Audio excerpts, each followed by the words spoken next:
ফজরের নামাজের পরে একটি দোয়া 100 বার পড়লে 3টি পুরস্কার আল্লাহ তাআলা দান করবেন।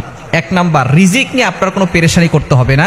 2 নাম্বার, আল্লাহ পাক রব্বুল আলামিন কবরে যেই মুনকার নাকির এসে প্রশ্ন করবেন, এই প্রশ্নের উত্তর আল্লাহ তাআলা সহজ করে দিবেন। 3 নাম্বার, যে ব্যক্তি ফজরের নামাজের পরে এই দোয়াটা 100 বার পড়বে, আল্লাহ পাক রব্বুল আলামিন তাকে যে পুরস্কৃত করবে সেটা হচ্ছে তার জন্য জান্নাতের দরজাগুলো খুলে দিবেন। সুবহানাল্লাহ বিহামদি। সুতরাং এই 3টি পুরস্কার যদি আপনি পেতে চান, অবশ্যই আপনাকে ফজরের নামাজ আগে পড়তে হবে, এরপরে আমল করতে হবে। এখন যদি আপনি বলেন হুজুর আমি 10টার সময় উঠছি তারপরে আমলটা করছি, তাহলে কিন্তু হবে না। অবশ্যই আপনাকে নামাজ পড়তে হবে। নামাজ না পড়ে অনেকে আমাদেরকে ফোন দিয়ে বলে হুজুর আপনি যে আমলটা বলেছেন আমলটা তো করতেছি, কোনো ফায়দা পাচ্ছি না। আমি বলতেছি আপনি নামাজ পড়েন, বলে হুজুর মাঝে মধ্যে পড়ি মাঝে মধ্যে পড়ি না। আপনি নামাজ না পড়ে যতই দোয়া করেন, যতই আপনি ভালো কাজ করেন, কোনো ভালো কাজ কোনো দোয়া আল্লাহ কবুল করবে না। নামাজ হচ্ছে ঈমানের পরে সর্বপ্রথম। আপনি নামাজ ছেড়ে দিয়ে আমল করতেছেন, আপনি ফরজ বাদ দিয়ে সুন্নত নফল যদি আপনি ধরেন, তাহলে কিন্তু আপনার পরিপূর্ণভাবে আপনি আল্লাহকে সন্তুষ্ট করতে পারবেন না। কারণ নামাজ এটা আল্লাহ তাআলার একটি বিধান। আপনি সুখ পেতে চান, আর সুখের মালিক হচ্ছে আল্লাহ। ওই আল্লাহর বিধানকে অমান্য করে, আল্লাহর কসম করে বলে আপনি কখনো আপনার ঘরে সুখ আনতে পারবেন না। এজন্য অবশ্যই আমল করতে হলে অবশ্যই আপনি নামাজ পড়বেন। ফজরের নামাজ কখনো মিস করবেন না।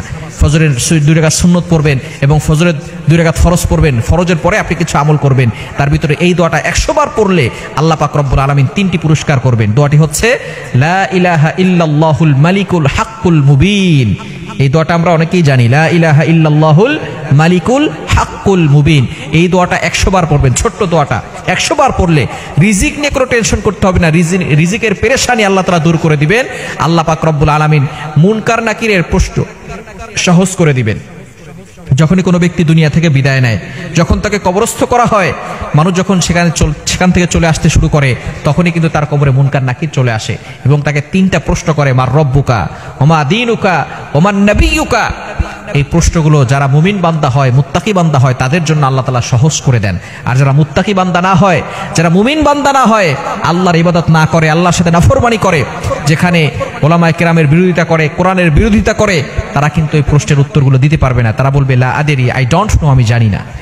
তারা বলবে লা আদেরি, আই ডোন্ট নো, আমি জানি না। সাথে সাথে তার কবরের ভিতরে আযাব শুরু হয়ে যাবে। মুনকার নাকির প্রশ্ন করার পরে যখন তারা উত্তর দিতে না পারবে, তখন একজন অন্ধ ফেরেশতা এবং খুবই ভয়ঙ্কর ফেরেশতা সেই কবরের ভিতরে প্রবেশ করবে। তার গায়ে কাঁটাযুক্ত শরীর নিয়ে সে প্রবেশ করবে। এই কাঁটাযুক্ত শরীর নিয়ে ওই ব্যক্তিকে, যে ব্যক্তি নাফরমান, দুনিয়ার ভিতরে আল্লাহ তাআলা নাফরমানি করেছে, তাকে এমনভাবে চাপ দিবে যে কাঁটাগুলো এক পাশ দিয়ে প্রবেশ করে আর এক পাশ দিয়ে বের হয়ে যাবে। কি ভয়ঙ্কর পরিস্থিতি হবে! শুধু তাই নয়, এই মাটিগুলো তার জন্য সংকীর্ণ হয়ে যাবে। জায়গাটা সংকীর্ণ হয়ে এমনভাবে চাপ দিবে, এক পাজরের হাড় ভেঙে যাবে, অন্য পাজরের ভিতরে ঢুকে যাবে। এই ভয়ঙ্কর পরিস্থিতি হবে এবং সে বিশাল বড় হাতুড়ি নিয়ে সে তাকে আঘাত করতে থাকবে এবং তার কবরের ভিতরে জাহান্নামের আগুন প্রজ্বলিত করে দেওয়া হবে এবং সেখানে বিষাক্ত সাপ দিয়ে দেওয়া হবে। সুতরাং এই ভয়ঙ্কর শাস্তি থেকে যদি আমরা বাঁচতে চাই, অবশ্যই নামাজ পড়ব এবং নামাজের পরে লা ইলাহা ইল্লাল্লাহুল মালিকুল হাক্কুল মুবিন এই দোয়াটা 100 বার করে পড়ব। এবং এই দোয়াটা পড়লে সবচেয়ে গুরুত্বপূর্ণ এবং ফজিলতপূর্ণ যে পুরস্কার, সেটা হচ্ছে আল্লাহ তাআলা জান্নাতের দরজা আপনার জন্য খুলে দিবেন। আসুন আমরা এখন থেকে প্রতিজ্ঞা করি, প্রতিদিন ফজরের নামাজ পড়ব, নামাজের পরে লা ইলাহা ইল্লাল্লাহুল মালিকুল হাক্কুল মুবিন এই দোয়াটা 100 বার করে পড়ব। আল্লাহ তাআলা আমাদের সকলকে আমল করার তৌফিক দান করেন।